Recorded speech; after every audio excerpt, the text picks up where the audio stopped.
Hello, my name is Louisa Brenny. I am a geriatrics pharmacist at UW Health in Madison, Wisconsin. Today I will be reviewing the Beers criteria and what we can learn about falls prevention in our older adult population. A brief background about the Beers criteria. Back in the early 90s, Dr. Mark Beers wanted to address the problem of inappropriate medications given to older adults.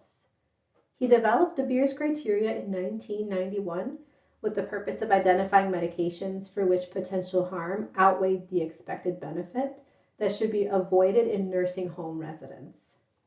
The 1997 update expanded the criteria to apply to all older adults. The American Geriatric Society, or AGS, took over maintenance of these criteria in 2011 and have provided an update about every 3 to 4 years. The 2023 criteria is the most recent version. There's also a 2025 companion document that guides healthcare providers in determining what to do when a medication is recommended to be avoided in the older adults. The Beers criteria now applies to all adults 65 and older who are inpatient, ambulatory, and at nursing facilities. Hospice and end-of-life patients are excluded, so the criteria should not be readily applied to this population. The goal of the criteria is to reduce potentially inappropriate medications, or PIMS, being prescribed in older adults. It does this by improving medication selection, educating clinicians and patients, reducing the risk of side effects, and evaluating patterns of drug use by giving the safest, evidence-based medication recommendations. The 2023 Beers criteria includes 5 main categories summarized in their tables. Table 2 includes PIMS to avoid in all older adults. Table 3 includes PIMS to avoid in older adults with certain medical conditions. Table 4 are medications to be used with considerable caution. Then Table 5 and 6 are by all means not all inclusive, but they include drug interaction considerations and drugs to be dosed differently in those with poor renal function.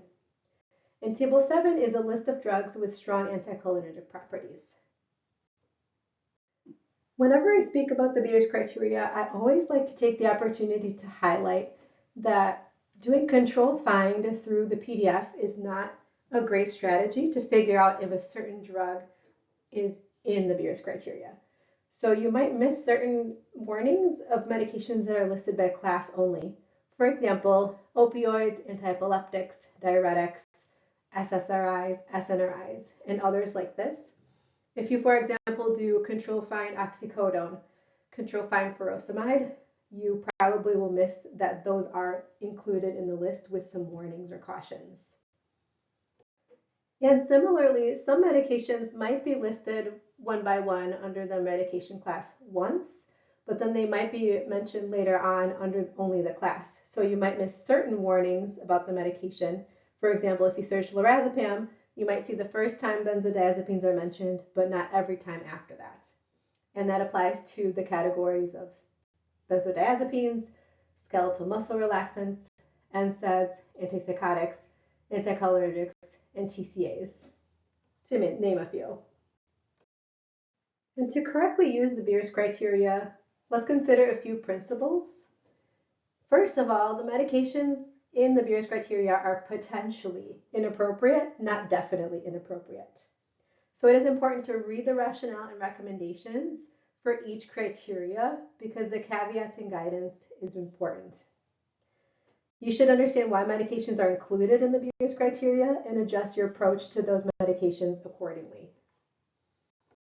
Ideal use of the AGS Beers criteria involves using it to identify PIMS and, when appropriate, offering a safer medication option in perhaps a different medication class or a non-pharmacologic approach.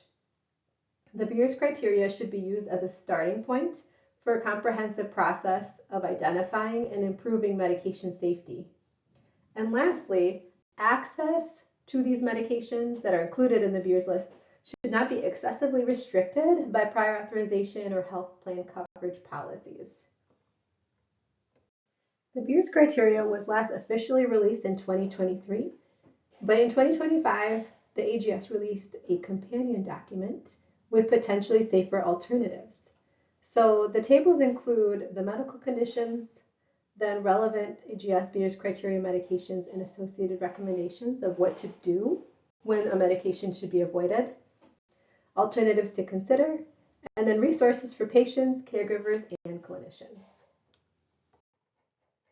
But before going over those recommendations, I briefly wanted to remind you why we care about anticholinergic side effects. You can think of this as a cluster of symptoms. The side effects in the periphery include dry eyes, dry mouth, urinary retention, tachycardia, constipation, etc. In the central nervous system, patients may experience drowsiness, cognitive impairment, delirium, etc., which can increase falls risk. Each medication is different, but generally, if the drug crosses the blood-brain barrier more readily, then the patient will be at increased risk of those central nervous system effects. So if you ever find yourself stuck using one or multiple anticholinergic drug classes, go with the option with the least CNS penetration to at least reduce those cognitive side effects, as this more relevantly affects falls risk. Now I will go over a few highlights from the 2023 Beers criteria that specifically focus on falls prevention. The next few slides include a combination of the 2023 Beers criteria warnings and cautions, along with recommended non-pharmacologic and pharmacologic treatment strategies from the 2025 companion document. The next few slides include some busy tables, but I will go over some highlights. So here I am listing the first generation antihistamines. They are on the Beers list because they are highly anticholinergic. Tolerance can develop with long-term use, especially when used as hypnotics, and cumulative exposure to anticholinergic drugs is associated with an increased risk of falls, delirium, and dementia, even in younger adults. So the recommendation on the Beers list is to avoid them altogether. The Beers list doesn't say what to do instead, and that's where the 2025 companion document comes in handy. So here in blue, I have summarized the non-pharmacologic recommendations, and then a lot of great alternatives. So things like nasal irrigations, offering a second or third generation oral antihistamine, some nasal sprays of different classes, or some eye drops of different classes. On this slide, I wanted to highlight some medication classes that should be avoided for use in hypertension, specifically because of their risk of orthostatic hypotension. So non-selective peripheral alpha blockers, such as doxazosin, prazosin, terazosin, have a high risk of orthostatic hypotension, and of course that can increase risk of falls. And central alpha agonists like clonidine or guanfacine, in addition to the orthostatic hypotension, also have an increased risk of CNS effects and bradycardia. So the 2025 companion document is encouraging non-pharmacologic options such as healthier diet, exercise, and weight loss, obstructive sleep apnea treatments if present, and to use more first-line agents when able, so things like thiazide diuretics, calcium channel blockers, ACEs and ARBs, and beta blockers may be used when there's a compelling indication. On this slide, I want to highlight benzodiazepines and antidepressants with strong anticholinergic activity. So that includes tricyclic antidepressants, and specifically doxepin at a dose greater than 6 milligrams a day, and paroxetine, which is the most anticholinergic SSRI. The rationale for benzodiazepines to be on the Beers list is that older adults have increased sensitivity to benzos and decreased metabolism, especially of the long-acting benzodiazepines. Continued use of these can lead to clinically significant physical dependence. In general, all benzodiazepines can increase the risk of cognitive impairment, delirium, falls and fractures, and car accidents, although they may be appropriate in certain conditions. The antidepressants listed here are highly anticholinergic, sedating, and they can cause orthostatic hypotension. And like I mentioned, doxepin in doses of 6 milligrams or less is pretty much excluded from this list. The recommendation in the Beers criteria is to avoid these classes whenever possible. The 2025 companion document lists some great non-pharmacologic interventions that you can try as first-line therapy. And if you do need to treat with medication, they generally steer towards SSRIs and SNRIs, although in patients with a history of falls, those do still have a falls risk. For insomnia, we'll go over that on the next slide. There are many medication classes to treat insomnia, but a lot of them should be avoided in our older adults. So that includes the non-benzodiazepine receptor agonists, that's the Z drugs, benzodiazepines themselves, first generation antihistamines like Benadryl, diphenhydramine, doxylamine, tricyclic antidepressants, and barbiturates. The rationale for these to be on the Beers list is that they have some pretty significant side effects, such as delirium, falls, fractures, increased emergency room visits, and hospitalizations in car accidents. A lot of them have minimal efficacy as well in certain sleep conditions. Recommendation is to avoid these classes whenever possible. So the 2025 companion document does have some great non-pharmacologic options, and the medications that are safer, but not completely safe. You're never completely safe with sleep agents because you're purposely making somebody sedated and sleepy. But that includes low-dose doxepin, and that's doses basically 3 or 6 milligrams per day. The dual orexin receptor antagonists, the DORA agents, and Ramelteon, all ideally for short-term use. So formal evidence-based guidelines addressing the efficacy and safety of these medications is not really available. So there's insufficient evidence for some of the medications that we see used very often in practice, like trazodone, mirtazapine, melatonin.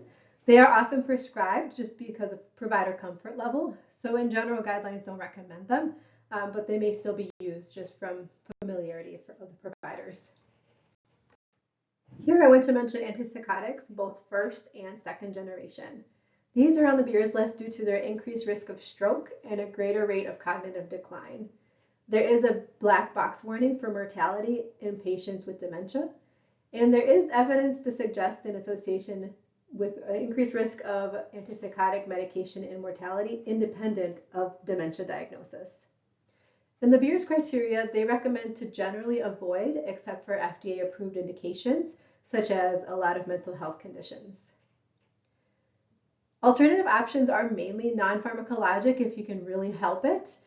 But if non-pharmacologic interventions fail to manage the agitation aggression, then pharmacologic intervention such as antipsychotics may be considered when a patient is at risk of harming themselves or others.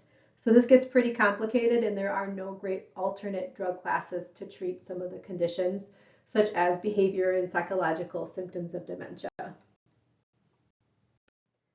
A medication class that often gets overlooked with regard to falls risk is sliding scale insulin used as monotherapy. So that is without using basal insulin with it. That can increase the risk of hypoglycemia without really improving the overall hyperglycemic management. So for patients who are started on sliding scale insulin due to unstable glucoses, we really should be adding basal insulin as well. A lot of times that can help the sliding scale go away, but if they're postprandial, still really need it, maybe something more intentional with a preprandial bolus insulin can be used instead. So we really should be stopping sliding scale insulin in patients who aren't even needing that additional insulin in 24 to 48 hours. And for nearly all older adults with type 2 diabetes, you can up-titrate the basal insulin or just use other medications, and that can lead to the safe discontinuation of that sliding scale insulin need within a few weeks. Another important class of medications to be aware of with regard to the risk of hypoglycemia are the sulfonylureas. So all of them are now on the Beers list. They carry a risk of an increased risk of cardiovascular events, all-cause mortality, and of course that hypoglycemia risk. The recommendation from the Beers list is to avoid sulfonylureas as first or second line therapy. And if you really have to use one, then glipizide is preferred over the others in the class. The other ones might be longer acting or have active metabolites.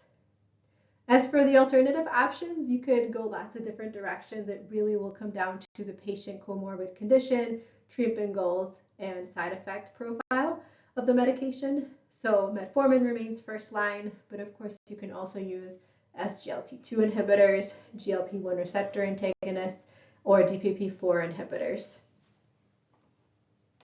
And on this last slide, I wanted to cover some pain medication recommendations. The Beers criteria specifically recommends against using TCAs, like we've mentioned previously for other indications. NSAIDs, meperidine is an opioid specifically singled out as a medication to avoid. Skeletal muscle relaxants, and the combination of gabapentinoids with either opioids or benzodiazepines. So NSAIDs specifically, they recommend to avoid non-COX-2 selective NSAIDs, and especially in combination with systemic steroids, anticoagulants, or antiplatelets, unless the patient can be on a PPI gastroprotective agent to reduce the risk of GI bleeding. In blue are the non-pharmacologic recommendations, and the pain control options are many. It really will depend on the type of pain. For nociceptive pain, instead of meperidine, which really no one uses anymore, but choosing a different opioid, probably like a low dose opioid to start, if you really must use one. And instead of skeletal muscle relaxants or long-term use of NSAIDs, consider using NSAIDs short-term, using COX-2 selective agents if needed, or a topical NSAID. Other topical agents can be used, acetaminophen, or intra-articular corticosteroids. And then for neuropathic pain, instead of TCAs, consider using SNRIs, gabapentinoids, or other topical agent options. This concludes my presentation on the Beers criteria and faults. Thank you so much for your time and attention.